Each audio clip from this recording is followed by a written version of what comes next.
این میدان بузкашӣ در شهر کولاب است. این میدان از آن روزی که تاجیکستان رسما بیماری همگی را تصدیق کرد تا چند روز پیش خالی بود.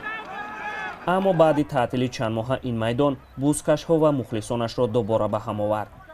حبیبالله شریفов سابقه بузкашӣ دارد.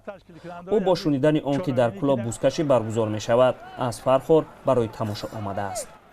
امسال همه تابستان کرانتین بود، همه محکم بود، خیلی باک شده شده بود، نمایش‌ها با نقش سینه بود تماشا آمدیم با.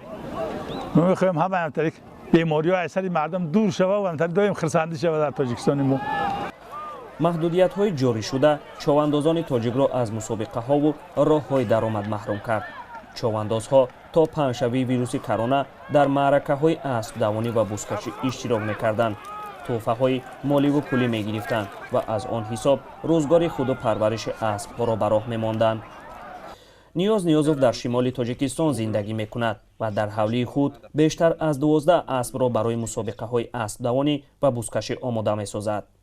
بابام خودشون چوانداز بودن، همین اسبی بودن.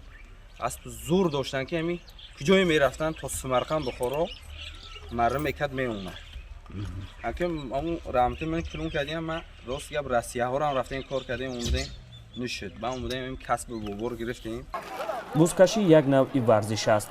در تاجیکستان هواداری زیاد دارد. این بازی هم در کولاب با وجود سردی هوا صدها هواداری خود را جمع آورده بود.